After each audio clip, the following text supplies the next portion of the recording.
Hello everybody, my name is Sir Lancelot and welcome to Dagon. I think it's a point and click game. Oh, here we go. Dagon is a faithful interactive adaptation of H.P. Lovecraft's work focused on story and atmosphere. You will not find difficult choices, action sequences, or inventory management here, and movement is limited to progressing through locations along with the plot. I am writing this under an appreciable mental strain, since by tonight I shall be no more.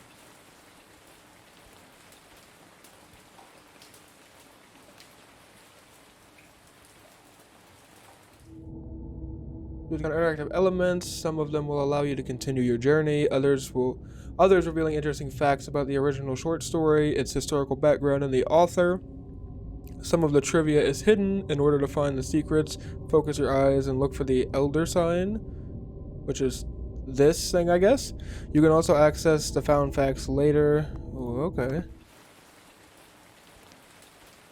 Penniless, and at the end of my supply of the drug which alone makes life endurable, I can bear the torture no longer, and shall cast myself from this garret window into the squalid street below. Do not think from my slavery to morphine that I am a weakling or a degenerate. This is interesting.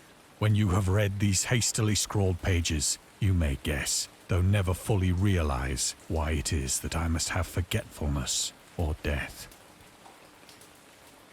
I don't know much about H.P. Lovecraft, to be honest. Why are we, like, leaning? This is crazy.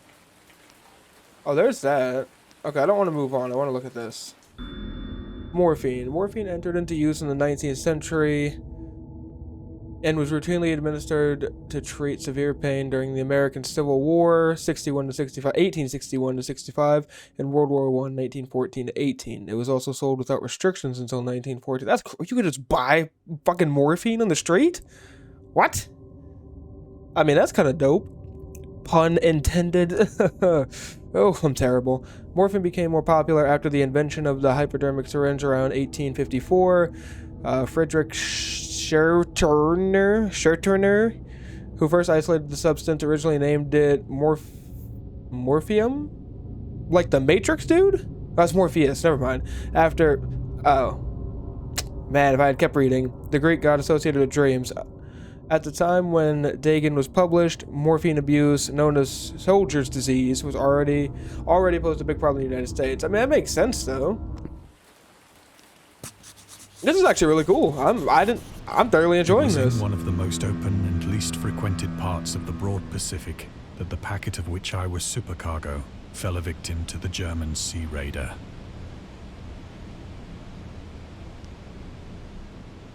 Is there anything else, though? Just making sure. I don't want to miss any of these secrets. What was that? The Great War was then at its very beginning, and the ocean forces of the Hun had not completely sunk to their later degradation. So that our vessel was made a legitimate prize, whilst we of her crew were treated with all the fairness and consideration due us as naval prisoners. I like this artistic style. This looks really cool. The HUNS. The HUNS were Central Asian nomads who established a dominion in Europe and invaded the Roman Empire in the 5th century AD. They were known as brutal, deadly warriors and masters of quick raids who also developed powerful composite bows, lassos, and early siege weapons. During World War I, the British used the word Hun as a synonym for Germans in order to emphasize their brutality. However, the term originated when the German Emperor Wilhelm II gave a speech to his troops on the 27th July 1900 before they embarked to China. Should you encounter the enemy, he will be defeated. No quarter will be given, prisoners will not be taken, whoever falls into your hands is forfeited.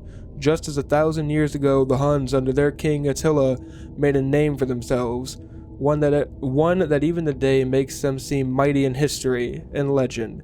May the name German be affirmed by you in such a way in China that no Chinese will ever again dare to look cross-eyed at a German. The refusal to take prisoners was a clear breach of the laws and custom of war adopted during the First Hague Convention of 1899.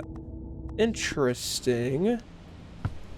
So much history in this. Like, shit I just did not know. This is really cool. So liberal, indeed, was the discipline of our captors that 5 days after we were taken, I managed to escape alone in a small boat with water and provisions for a good length of time. Interesting. Is this a story of Lovecraft or what?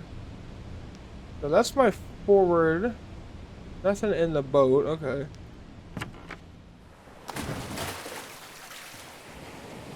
When I finally found myself adrift and free, I had but little idea of my surroundings.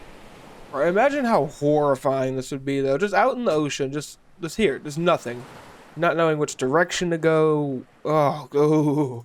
Never a competent that makes me uncomfortable. navigator, I could only guess vaguely by the sun and stars that I was somewhat south of the equator. I mean, just lost out here. That's crazy. Of the longitude, I knew nothing, and no island or coastline was in sight. Is there stuff here?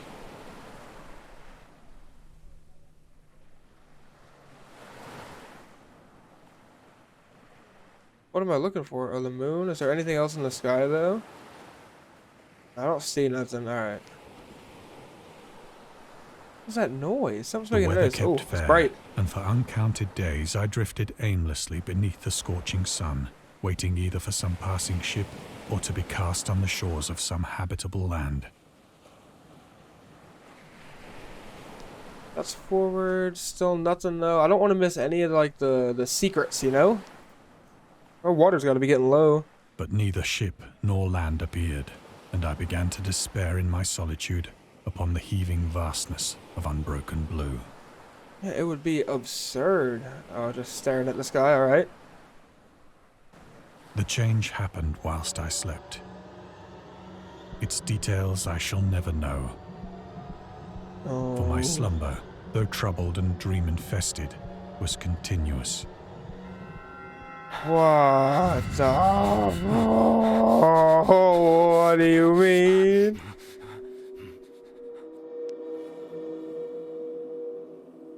What? Has he gone mad? When at last I awoke, it was to discover myself half sucked into a slimy expanse of hellish black mire, which extended about me in monotonous undulations as far as I could see, and in which my boat lay grounded some distance away. Though one might well imagine that my first sensation would be of wonder at so prodigious and unexpected a transformation of scenery, I was in reality more horrified than astonished. For there was in the air and in the rotting soil a sinister quality which chilled me to the very core. The region was putrid with the carcasses of decaying fish and of other less describable things which I saw protruding from the nasty mud of the unending plain. Oh, this is so weird, dude. Perhaps I should not hope to convey in mere words the unutterable hideousness that can dwell in absolute silence and barren immensity. Why is it so quiet? Jump scare? There was nothing within hearing, and nothing in sight, save a vast reach of black slime. Yet the very completeness of the stillness and the homogeneity of the landscape oppressed me with a nauseating fear. The sun was blazing down from a sky which seemed to me almost black in its cloudless cruelty, as though reflecting the inky marsh beneath my feet. This is absurd. I feel like I'm missing. There's gotta be something, right? Nothing? Alright. Ew. Oh, that sounds gross. As I crawled into the stranded boat, I realized that only one theory could explain my position. Through some unprecedented volcanic upheaval, a portion of the ocean floor must have been thrown to the surface, exposing regions for which innumerable millions of years had lain hidden under unfathomable watery depths. Interesting theory. So great was the extent of the new land which had risen beneath me that I could not detect the faintest noise of the surging ocean, straining my ears as I might. Oh, dear. Nor were there any seafowl to prey upon the dead What is things. that? That's my next move. Still nothing. Still nothing. Alright. What are you? Ugh. Hey there, fella. You're hideous. Click on this grouper and keep moving on. For several hours I sat thinking or brooding in the boat, which lay upon its side and afforded a slight shade as the sun moved across the heavens.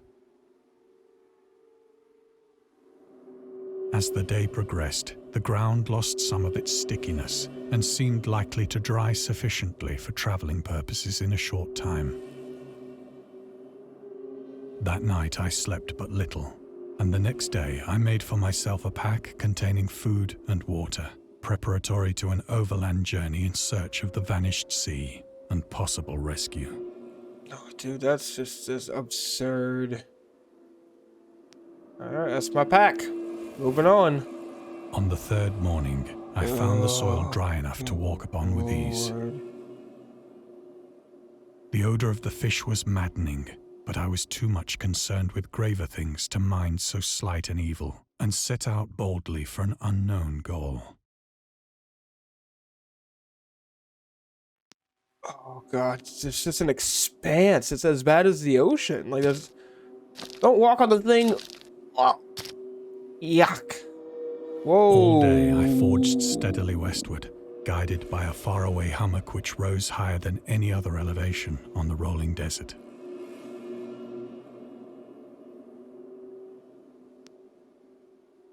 Can I, like, investigate what these things are? Oof, dude, that's rough. I feel like I'm gonna get grabbed by something on here. Ugh. Oh, there's a whole ass whale?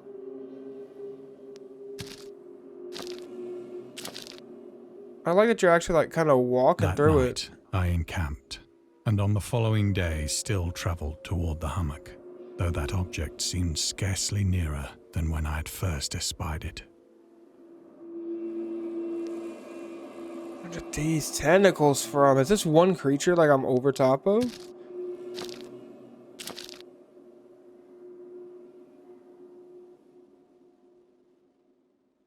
By the fourth evening, I attained the base of the mound, which turned out to be much higher than it had appeared from a distance. Is this the volcano? An intervening valley setting it out in sharper relief from the general surface. Too weary to ascend, I slept in the shadow of the hill. I know not why my dreams were so wild that night, but ere the waning and fantastically gibbous moon had risen far above the eastern plain, I was awake in a cold perspiration, determined to sleep no more. Such visions as I had experienced were too much for me to endure again. And in the glow of the moon I saw how unwise I had been to travel by day. Without the glare of the parching sun, my journey would have cost me less energy. Indeed, I now felt quite able to perform the ascent which had deterred me at sunset. We're gonna climb in the Picking dark. up my pack, I started for the crest of the eminence. I guess. Oh, so spooky. Oh, where do I go? Oh, my pack. I have said that the unbroken monotony of the rolling plain was a source of vague horror to me. But I think my horror was greater when I gained the summit of the mound and looked down the other side into an immeasurable pit or canyon, Oh, God. whose black recesses the moon had not yet soared high enough to illumine. I felt myself on the edge of the world, peering over the rim into a fathomless chaos of eternal night. Oh, God, I got the shivers. Oh, I don't like that. Oh, it's like I'm still underwater, but not. Through my terror ran curious reminiscences of Paradise Lost, and of Satan's hideous climb through the unfashioned realms of darkness. As the moon climbed higher in the sky, I began to see that the slopes of the valley were not quite so perpendicular as I had imagined. Oh, I don't want to look at that. Oh, that scares me. I'm fucking terrified of the ocean. And this just looks like you're like just towards the bottom of the sea, looking into the rest of the bottom of the sea, Ledges dude. and outcroppings of rock afforded fairly easy footholds for a descent. We're going... What? Why? Whilst after a drop Why? of only a few hundred feet, the declivity became very gradual.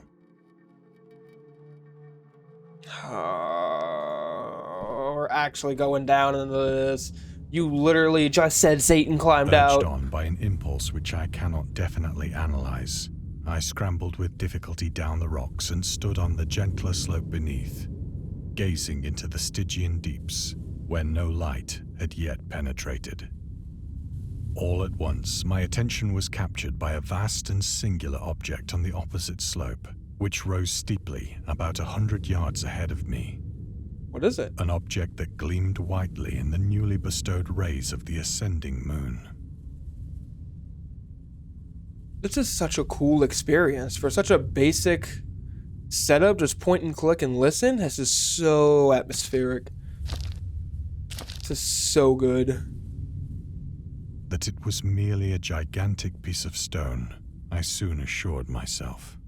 But I was conscious of a distinct impression that its contour and position were not altogether the work of nature. A closer scrutiny filled me with sensations I cannot express. We're going For over. despite its enormous magnitude, and its position in an abyss which had yawned at the bottom of the sea since the world was young, I perceived beyond a doubt that the strange object was a well-shaped monolith. At the bottom of the sea? Whose massive bulk had known the workmanship and perhaps the worship of living and thinking creatures. Dazed and frightened, yet not without a certain thrill of the scientist's or archaeologist's delight, I examined my surroundings more closely.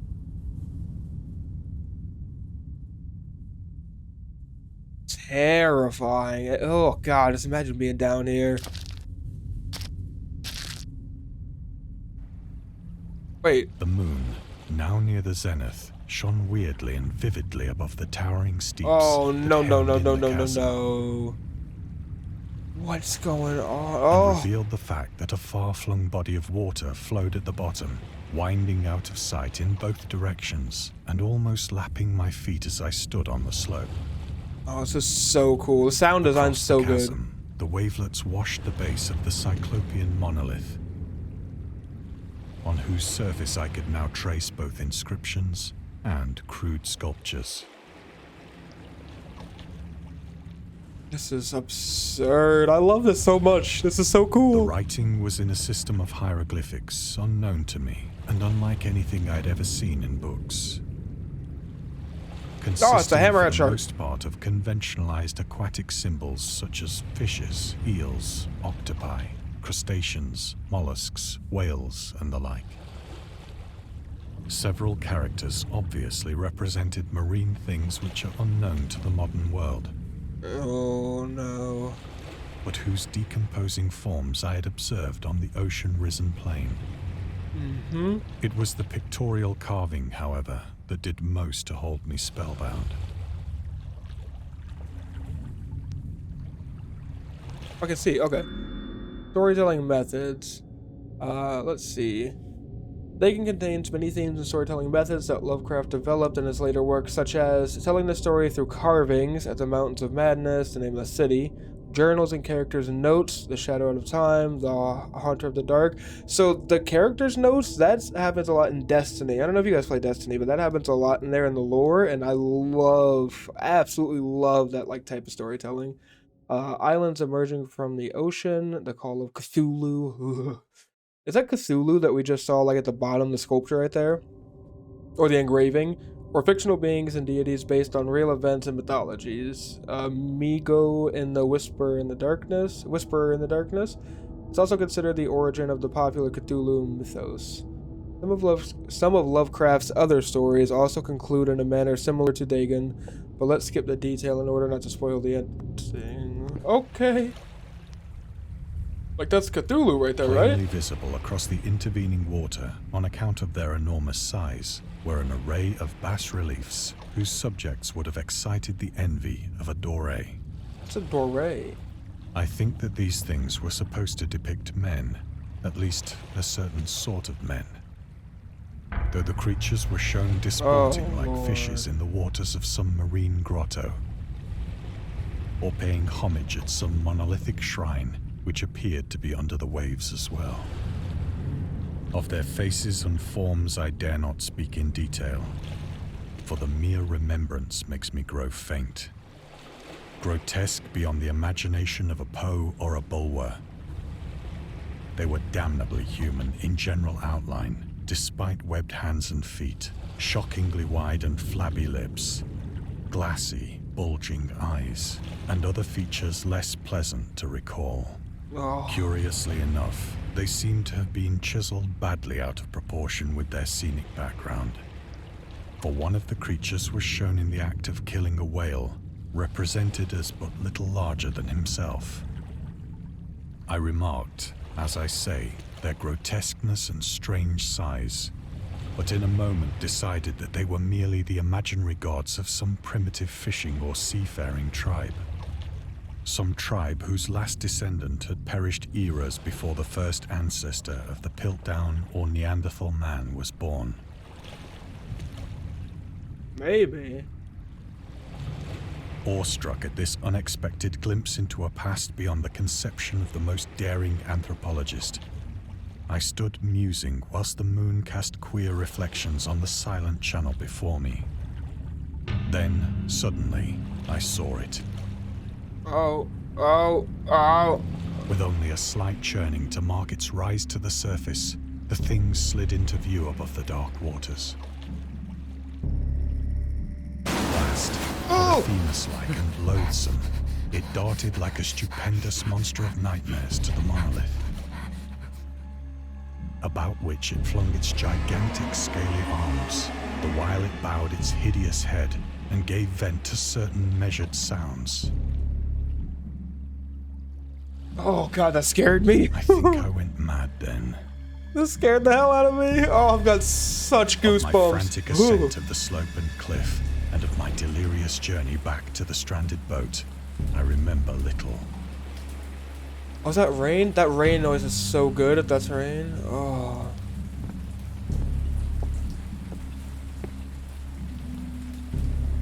Oh, I believe God. I sang a great deal and laughed oddly when I was unable to sing.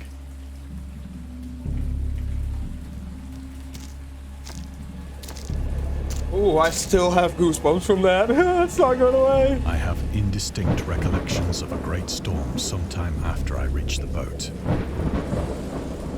At any rate, I know that I heard pearls of thunder and other tones which nature utters only in her wildest moods. The grouper's back. Hi, grouper. I'm gonna name you Gary the Grouper. You'll be my traveling buddy from here on out. When I came out of the shadows, I was in a San Francisco hospital. What about Gary? Where's Gary? What's wrong with the roof? Brought thither by the captain of the American ship which had picked up my boat in mid-ocean. In my delirium, I had said much, but found that my words had been given scant attention. Of any land upheaval in the Pacific, my rescuers knew nothing. Nor did I deem it necessary to insist upon a thing which I knew they could not believe. This is a horrible looking hospital, by the way. Like, the roof is just not there. The walls are falling apart. You need better grout work. Ooh, a thing. The journalist. Lovecraft was a prominent figure in the world of amateur journalism. In 1915, he started publishing his own journal called The Conservative, which included political and social commentary, poetry, short stories, and literary criticism written by him and other authors. Howard was a skilled wordsmith, but he also took criticism to heart, which resulted in his decision to step away from writing poetry and concentrate on weird fiction again for the first time since his teenage years. Dagon, published in 1919, is one of the short stories written during that period. In this example excerpt from The Conservative, the master of horror fiction explains his attitude towards warfare and the idea of world peace. Why any sane human being can believe in the possibility of universal peace is more than the conservative can fathom. Should the entire civilized world agree simultaneously to disarm. One or more nations would undoubtedly retain secret armaments and at the proper time take advantage of their more altruistic and less astute contemporaries in a wild career of conquest. I full-heartedly agree with that. Against unarmed victims. No country is or ever can be above warfare until the basic impulses of the human animal shall have miraculously changed. I agree 100%. Undoubtedly. Don't like that. Where's Gary? I need my fish. Where's Gary? Once I sought out a celebrated ethnologist. What's that? And amused him with peculiar questions regarding the ancient Philistine legend of Dagon, the fish god.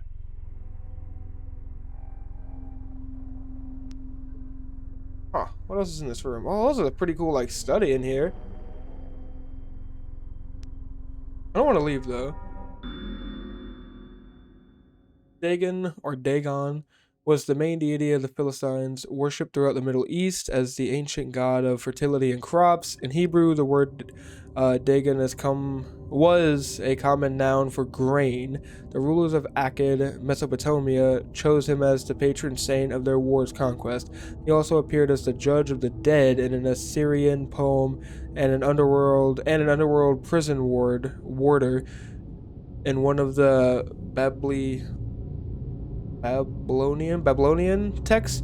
He is often mistakenly taken for a fish god due to the wrong interpretation of his name, as in Hebrew the word dag means fish. In H.P. Lovecraft's works, Dagon is an underwater deity ruling over the deep ones, a humanoid race with fish traits that resides in the oceans. He is worshipped by a secret cult called the Esoteric Order of Dagon. Okay, my only concern is what if there are real deep ones down there, bro? Ooh. We don't know. There's so much we haven't. I'm not saying there is, but there's so much of the ocean we've not explored. You can't rule out the possibility of anything, right? There's probably some weird shit down there. But soon perceiving that he was hopelessly conventional, I did not press my inquiries. No, that's unfortunate. August Derleth and the Cthulhu Mythos. August Derleth was an American writer. Derleth was an American writer and anthologist. He also befriended Lovecraft and published many of his works to his company, Arkham House.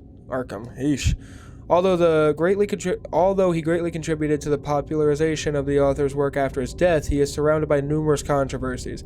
One of the most questionable decisions involved introducing the good versus evil doctrine. Derleth was a devout Catholic to Cthulhu Mythos, which contrasted with Lovecraft's view of the world and his approach to cosmic horror. As a result, the author's work are often misunderstood and misrepresented in today's culture. It is also worth noting that Lovecraft was never really interested in creating a mythology, and the term Cthulhu Mythos was coined by Derleth after the author left the mortal plane. Fascinating. I never knew any of this. This is so cool. Ooh, what's that spooky noise? 2 o'clock. Where's Gary? I hope Gary's alright. I worry about Gary every now and again. I don't like you. You decapitated weeping angel. Fuck right off. I didn't see any secrets right there. I hope I'm not missing any. Oh, we're back here. Night, especially when the moon is gibbous and waning, that I see the thing. The thing? I tried morphine, but the drug has given only transient surcease and has drawn me into its clutches as a hopeless slave. So now I am to end it all, having written a full account for the information or the contemptuous amusement of my fellow men. Oof, dude.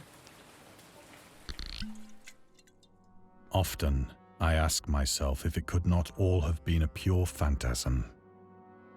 A mere freak of fever as I lay sun-stricken and raving in the open boat after my escape from the German man of war. This I ask myself, but ever does there come before me a hideously vivid vision in reply.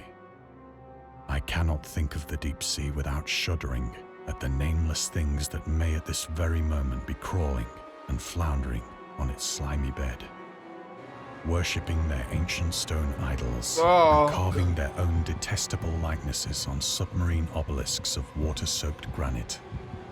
I dream of a day when they may rise above the billows to drag down into their reeking talons the remnants of puny, war-exhausted mankind.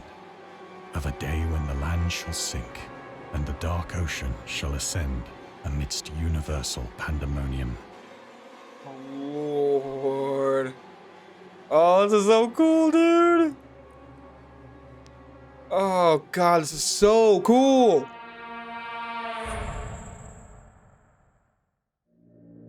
The end is near. I hear a noise at the door, as of some immense slippery body lumbering against it. Okay, is there anything over here? Oh, there's nothing. It shall not find me. But it might, though. Uh-oh. Oh, God. God, that hand! Oh, it's the thing, isn't it? The window! The window!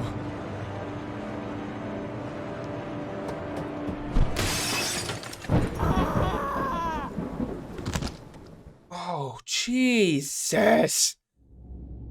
Oh, that was so cool, dude. Oh, they have DLCs. We might have to try those at some point. Oh, that was such a cool experience. That was so cool. That was so cool. I love that. I never knew any of that about H.P. Lovecraft. Like, I knew the Cthulhu stuff, like, kind of. I've heard of it. But I never knew about any of all of that. Oh, that makes me want to research it so much more. We're definitely, at some point, we are definitely playing those two DLCs over there. What is this one? This third one down here. I don't know if that's a DLC. I know these two are. I saw them on Steam. But we are definitely playing those. Whew, I still have goosebumps from that little end sequence there. Holy crap. Alright, I hope you guys enjoyed that as much as I did. That was... I didn't know what to expect going into it when I saw it was just like a point-and-click type of game, but that was so well done. That was... I need to find more of those. That was absolutely phenomenal. But thank you everybody so much for watching. If you enjoyed the video and you want to see more, possibly more content like this, anyway, this was pretty good. Hit the subscribe button, drop a like on the video, and as always, do a good deed, and don't forget to smile.